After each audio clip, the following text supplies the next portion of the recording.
Olá, sejam muito bem-vindos ao entrevistado da semana do portal Brasil 61.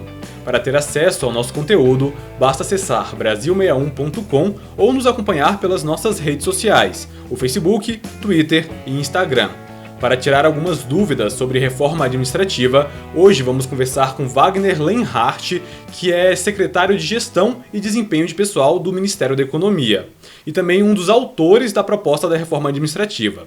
Secretário, agradecemos muito pela disponibilidade para falar desse assunto tão importante para o Brasil. Prazer, Daniel, estar aqui conversando com você. Sem dúvida, esse tema da nova administração pública é um tema extremamente relevante para todos os brasileiros e é importante a gente ter essas oportunidades para conversar, debater a respeito e esclarecer as pessoas a respeito da proposta que foi encaminhada na semana passada para o Congresso Nacional. Primeiramente, secretário, eu gostaria que o senhor desse uma explicação breve sobre do que se trata a reforma administrativa. Qual que é o impacto financeiro também que essa proposta deve ter? Bom, esse projeto que foi apresentado, a gente considera um primeiro passo, né? Semana passada, nós demos um primeiro passo num processo de construção de uma nova administração pública, uma administração pública mais moderna, mais atual, que corresponda a esse momento que a gente está vivendo atualmente, né? O modelo que a gente tem hoje é um modelo que foi construído na época da Constituição de 1988, então, um modelo que aí já tem algum tempo, algumas décadas, né? E todos nós sabemos o quanto o mundo mudou nesse período, né? As transformações tecnológicas, as transformações no mercado de trabalho, a necessidade cada vez mais premente que as organizações tenham agilidade e capacidade de se adaptar com rapidez. E o modelo que foi construído naquele momento histórico, de fato, não atende a essas demandas, essas necessidades do presente, especialmente do futuro. Então, a gente apresentou na semana passada uma emenda à Constituição, que ela, como eu falei, é o primeiro passo de um processo de transformação que vai mudar a estrutura geral da administração pública, e por isso uma PEC, né? Ela vai mexer no texto da Constituição para mudar a estrutura geral de como se dá o serviço público hoje no nosso país. E após essa emenda da Constituição, você tem uma série de outros atos, de outras iniciativas que passam também pelo Congresso Nacional, como projetos de lei complementares, mas também medidas que já estão, inclusive, sendo adotadas, que têm um cunho mais administrativo, de gestão propriamente, que envolve a transformação digital, que o governo está em processo acelerado de execução, as próprias medidas internas que a gente está fazendo de ajustes para que a gestão se desenvolva e seja mais efetiva. Então, é uma série de procedimentos, uma série de ações que vão culminar aí na construção desse novo serviço público, um serviço público capaz de atender às demandas da população, especialmente daquela população que mais precisa do serviço público. Sobre o impacto financeiro, né, que tornar o serviço público melhor, melhorar o serviço público, tem um impacto nos cofres do governo e também um impacto de qualidade do serviço, né? Exato. Um dos pontos, o principal deles, na verdade, é a melhoria da prestação de serviço público, né? Como nós conseguimos construir um Estado que seja mais apto, mais eficiente para entregar resultados melhores para a população. Esse é o principal ponto.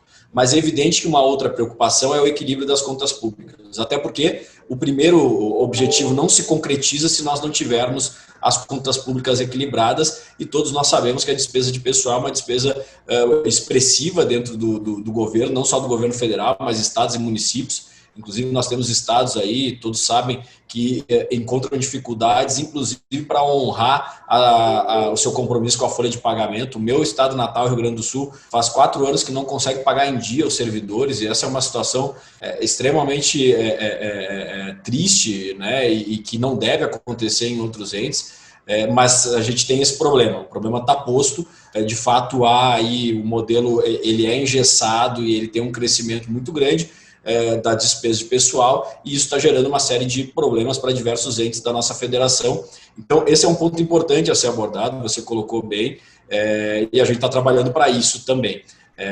O ministro fez uma fala hoje pela manhã, inclusive trazendo aí uma referência, que é uma simulação que foi feita pelo IPEA a respeito disso, né? E inclusive nos próximos dias o IPEA vai trazer aí informações mais detalhadas dessas simulações que foram feitas, mas é importante registrar que o cálculo de impacto é uma projeção, é uma simulação, porque ele depende de muitas variáveis, né? Inclusive, na apresentação que fizemos da reforma, nós não trouxemos esse número em função disso, né? Nós temos inúmeros componentes aqui em jogo, inclusive nós temos também a necessidade ainda de definir em que parâmetros o Congresso Nacional vai fechar o texto dessa emenda à Constituição, em que termos vão ser postos os projetos de lei que vêm na sequência da emenda à Constituição. Então, é uma série de variáveis. O IPEA deve apresentar nos próximos dias essas informações mais detalhadas com os números, mas sem dúvida o ponto do impacto fiscal é relevante, como eu falei. Sem equilíbrio público, das contas públicas, a gente não vai ter condição de prestar um bom serviço público para a população. Teve até uma crítica de alguns especialistas falando que o governo não apresentou esse número, que é um número importante, então vai vir agora com essa pesquisa do IPEA.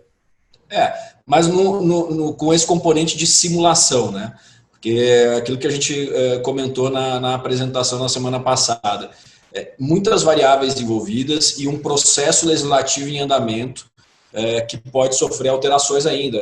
Vai depender do texto que a PEC for aprovada, os projetos de lei que depois vão ser encaminhados para o Congresso, debatidos lá e promulgados. Então, é uma série de elementos que se traz, além, evidente, dos elementos de gestão, e que fazem com que você não consiga cravar o número. A gente cita sempre como exemplo a questão da Previdência, né? A Previdência, ela tinha aquele número emblemático, né, que foi sendo trabalhado ao longo do tempo, então tirava o dispositivo, quanto isso impactava no valor.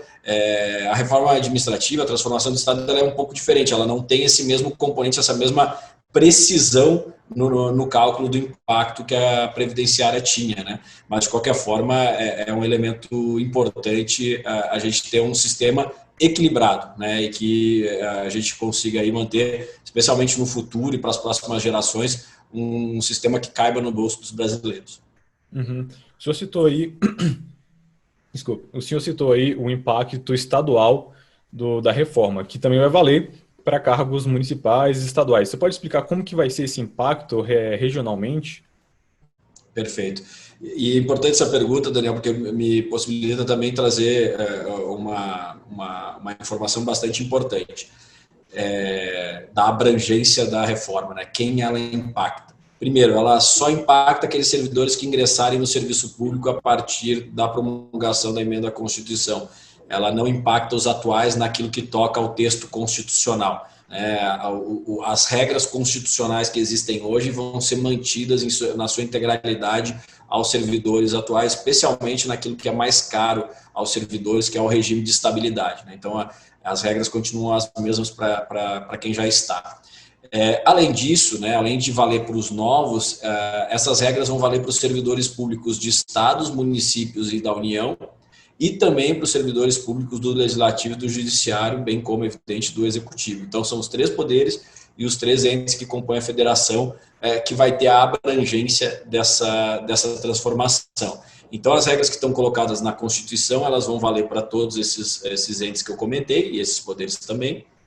E aí, depois, as regulamentações, né, uma parte, aquilo que for objeto de lei complementar, vai também ter esse escopo mais ampliado, né, valendo para todos esses grupos, mas muita coisa, evidente, até por sermos uma federação, vai ficar para ser disciplinado em nível local, né, por cada um dos entes. Então, cada município, cada estado também vai ter aí uma tarefa de regulamentação desse novo serviço público, dessa nova administração pública. Uhum. Por exemplo, eles vão ter que fazer uma lei, aprovar ali nas assembleias legislativas. Quais são os pontos que precisam ser definidos? Quais são as carreiras, por exemplo, municipais e estaduais que entram para qual tipo de carreira nova desse novo sistema? Eles vão regulamentar o novo sistema, né?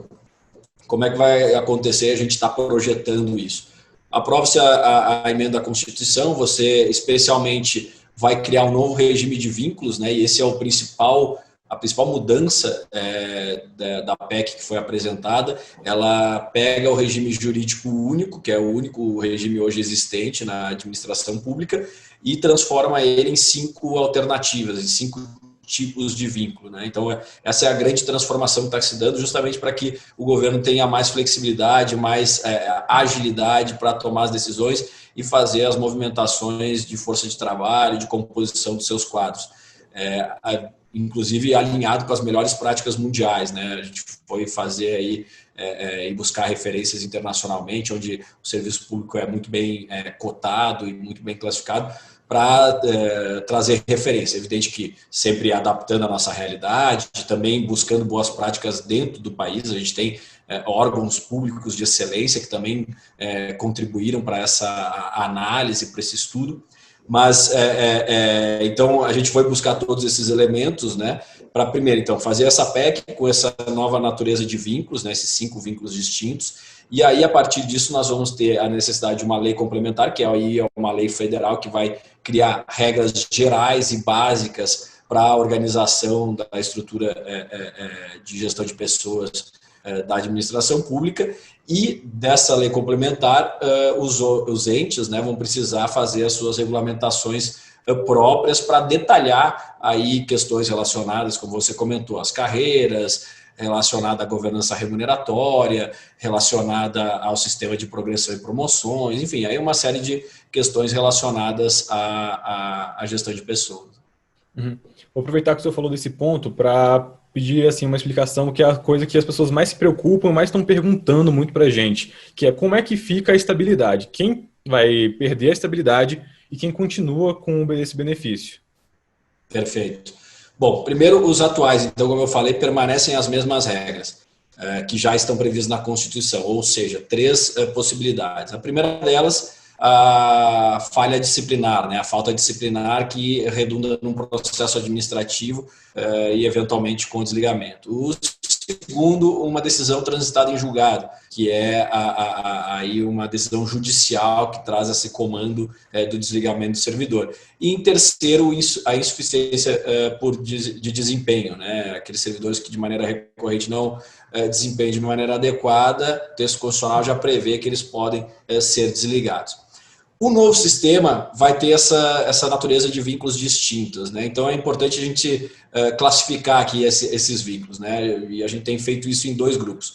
Um grupo que tem 3 vínculos desses 5, que é aquele grupo que tem um caráter mais permanente, um caráter de continuidade dentro da administração, e um grupo com caráter mais transitório, com característica de temporariedade, que tem 2 vínculos. Então vou começar pelo primeiro, que é esse que tem uma natureza de continuidade e que é importante que os servidores permaneçam por um tempo indefinido dentro da administração.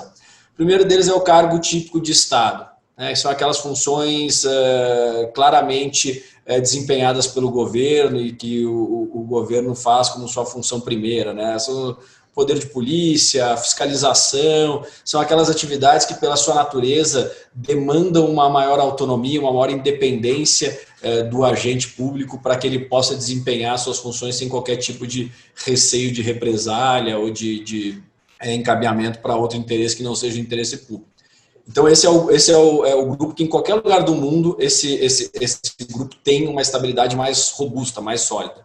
Para esse grupo, permanecem basicamente as mesmas regras de hoje, aquelas 3 hipóteses que eu comentei antes: processo administrativo, decisão judicial e insuficiência de desempenho. O outro grupo, com essa característica de continuidade, é por prazo indeterminado. Esses profissionais, apesar de serem extremamente importantes para a administração e para a população, pela natureza da atividade que desempenham, não precisam ter o mesmo grau de estabilidade que o grupo típico de Estado tem. E, de novo, em vários lugares do mundo é assim que se faz.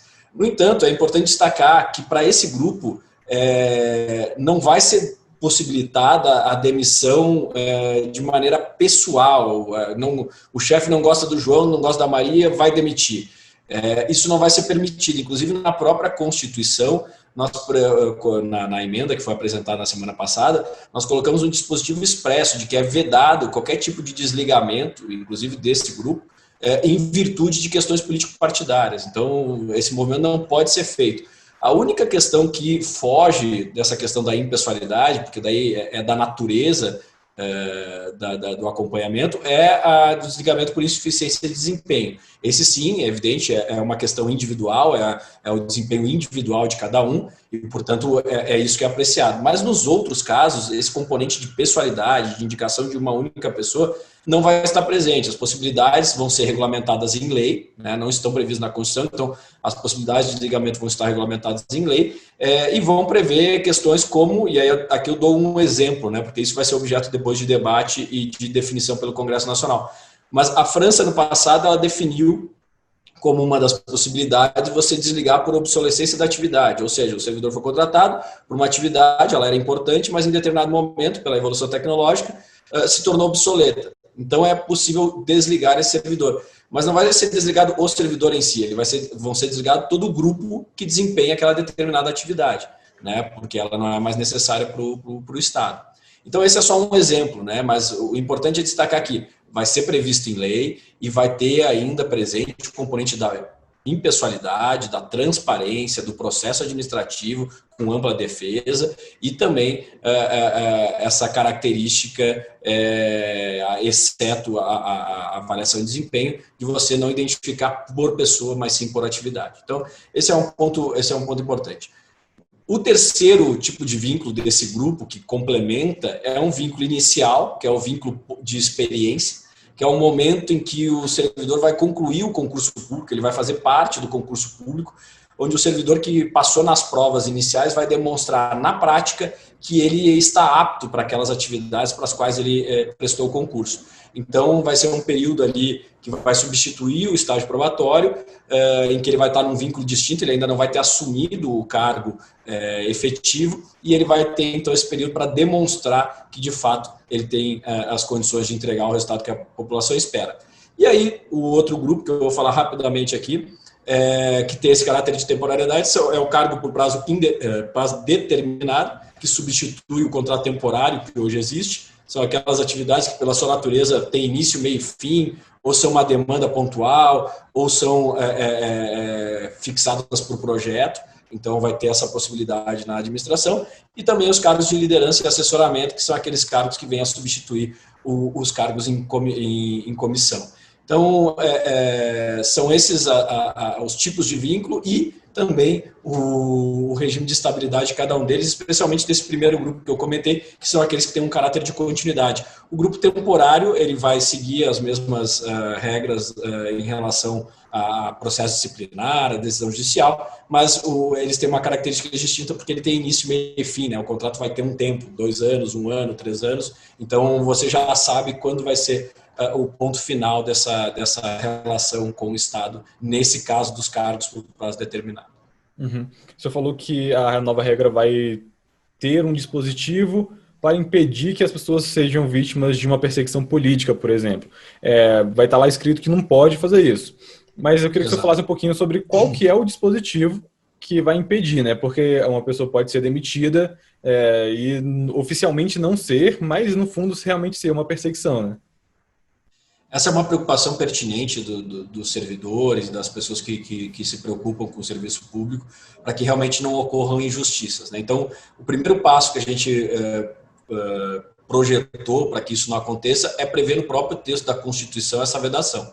Então, nós propusemos o texto e o texto tem essa vedação expressa nessa emenda à Constituição. Esse é o primeiro passo, mas é evidente, como você falou, ele não é suficiente, ele tem que vir acompanhado de outros, né? Então, isso vai ter que ser regulamentado em lei e eu trago aqui 2 elementos que são muito importantes nesse processo para garantir que injustiças, se acontecerem, sejam, primeiro, minimizar o risco de acontecer injustiça e, segundo, se acontecerem, que elas sejam facilmente restabelecidas e que não perdurem, né? Que a justiça seja restabelecida.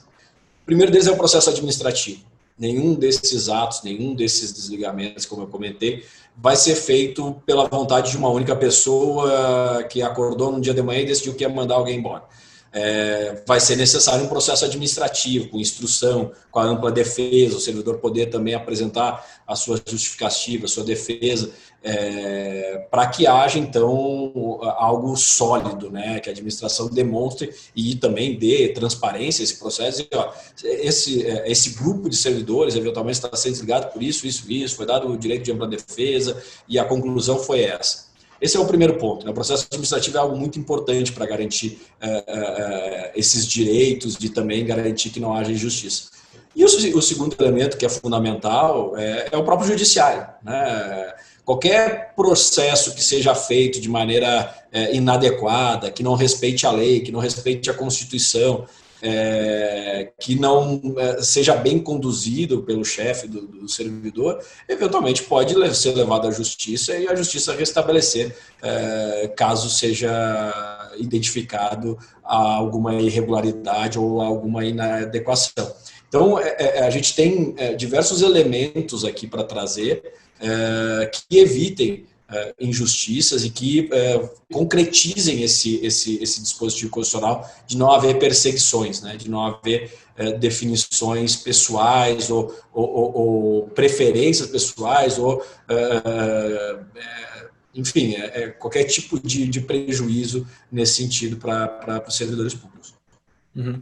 Você falou que muito disso ainda vai ser regulamentado, vai ser resolvido depois. Tem chance de vir um projeto especificamente sobre isso, ou é realmente uma questão que, como você falou, vai ter o processo administrativo e a justiça para garantir também, ou vai ser um projeto de lei mesmo?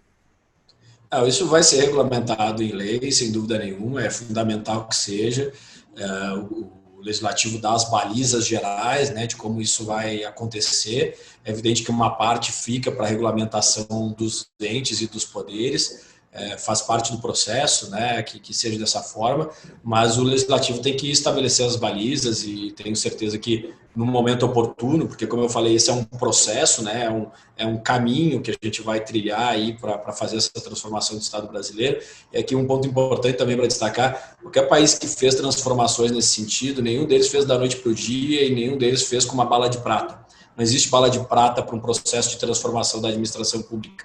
É um processo, é uma série de ações, de movimentos que envolvem o Congresso Nacional, que envolvem o Executivo, que envolvem um debate amplo com a sociedade, para que isso se construa. Então, tenho certeza que no momento oportuno, quando chegar a hora de fazer a regulamentação, o Congresso Nacional vai saber endereçar o tema e estabelecer balizas que tragam a flexibilidade, a mobilidade e a modernidade que a administração pública precisa, mas ao mesmo tempo também tragam aí as garantias e o conforto para que os servidores possam desempenhar suas atribuições de maneira adequada e sem receios. Uhum. Secretário, como o senhor disse, essa reforma administrativa está sendo apresentada aos poucos, vão ser vários projetos, então tem essa preocupação se as próximas etapas não podem acabar atrasando e sendo contaminadas pela discussão lá nas eleições de 2022. O senhor acha que isso pode acontecer? Bom, o primeiro ponto é que não tem como fazer diferente para fazer uma mudança estrutural como a gente acredita que é necessário fazer no sistema brasileiro. A gente precisa fazer uma mudança estrutural. Não adianta a gente fazer um ajuste aqui, um ajuste ali. De fato, por todo o período de tempo que se passou sem grandes movimentos de atualização do serviço público brasileiro, nós precisamos fazer algo mais estrutural. Para fazer algo mais estrutural, a gente precisa mexer na Constituição, fazer essa alteração através de emenda. E todos os outros movimentos, ou a maior parte deles, depende dessa mudança no texto constitucional. Então, não daria para a gente levar todos os temas e todos esses projetos a tramitar ao mesmo tempo, porque primeiro a gente precisa que o Congresso aprecie a emenda à Constituição, faça suas contribuições, feche um texto, para que então a gente, em cima desse texto novo da Constituição, possa trabalhar e definir e fechar os novos textos legais. É evidente que a gente já está trabalhando nisso e os estudos já estão em estágio avançado, a gente já tem um material amplo a respeito disso, mas vai depender da definição do Congresso em relação à emenda constitucional. Não tem como atropelar isso, né? É evidente que a questão de tempo preocupa, até porque o país precisa de respostas e respostas rápido para questões estruturais, como essa da questão da administração pública, mas também a gente sabe que não adianta fazer uma resposta rápida que não vai resolver o problema de fato. Nós queremos resolver o problema de fato, preparar a administração pública para o futuro, e para fazer isso a gente precisa fazer as coisas na sua ordem, com o devido cuidado, com o devido debate público. Tenho certeza que ao final desse processo a gente vai ter resultados muito positivos para o país, e a gente conseguindo colocar essa transformação da administração pública para rodar, sem dúvida nenhuma, os maiores beneficiados, eu tenho falado isso, vai ser a população que mais precisa do serviço público, né? Aquela população que tem no serviço público muitas vezes a chave para ter uma oportunidade, para ter um bom atendimento médico, um atendimento dos seus filhos na escola. Então, esse ponto é central, e isso é muito importante da reforma, ela tem um impacto social muito grande, muito expressivo, e por isso que é tão importante esse debate. Uhum. Só para finalizar, secretário, eu queria que o senhor falasse um pouquinho sobre por que que os membros do alto escalão do governo, assim, de todos os poderes, na verdade, eles acabaram ficando de fora. Tem alguma coisa que impede que eles sejam parte ali da reforma administrativa, que eles também sejam atingidos, ou é uma questão também política para facilitar que o processo lá, que o projeto seja apreciado no Congresso? Bom, Daniel, tem uma divergência aqui jurídica a respeito disso, né? Alguns juristas entendem que seria possível o executivo propor mudanças para membros de poderes, outros entendem que não seria possível, porque isso está inclusive em capítulos distintos dentro da Constituição, né? A gente está versando aqui na PEC do capítulo que trata dos servidores públicos mesmo, né? Artigo 37 em diante ali da Constituição. E se você for ver, juízes, promotores, parlamentares, eles são tratados em outros momentos da Constituição.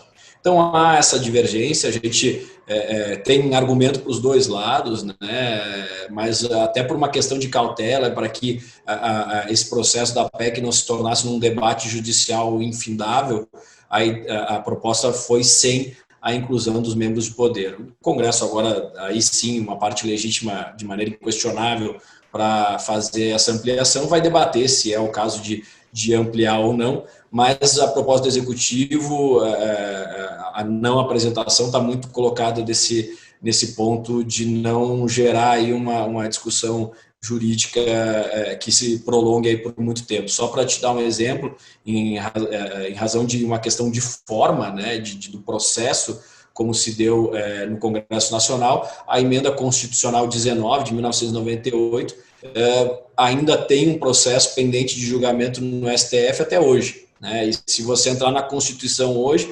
você vai ver que tem dois artigos 39. Um artigo 39 do Constituinte originário e um artigo 39 que foi colocado pela emenda constitucional 19. No entanto, até hoje não foi definido ainda qual desses dois 39 é que está valendo. Então, a gente tem uma Constituição com dois artigos iguais em virtude dessa discussão política de uma questão formal. Então, para evitar esse tipo de situação também que a gente optou por fazer só para os servidores, porque aí não há nenhuma dúvida que a parte legítima para propor é o governo federal, é o executivo civil. Secretário, infelizmente nosso tempo é curto, então a gente está chegando no final do nosso bate-papo. Em nome de toda a equipe do Brasil 61, eu agradeço muito pela entrevista. Daniel, muito obrigado. Essa é uma transformação que não só é importantíssima para a população, mas é importantíssima também para os servidores públicos. Nós temos um respeito muito grande pelos servidores públicos, temos pessoas muito boas na administração pública federal, pessoas qualificadas, comprometidas, e o que a gente está propondo não é uma mudança de pessoas, é uma mudança de sistema, para que esses bons servidores que têm aos milhões do Brasil afora, cada vez mais sejam valorizados, reconhecidos e possam prestar um serviço melhor para a população, que é o que a gente sabe, eles desejam mais do que ninguém. Então, muito obrigado pela oportunidade de estar conversando com você hoje. Essa é uma pauta muito importante. Cada debate como esse, cada conversa como essa, vai ser fundamental para a gente construir uma administração pública do futuro que atenda melhor a nossa população. Certo. Muito obrigado, secretário.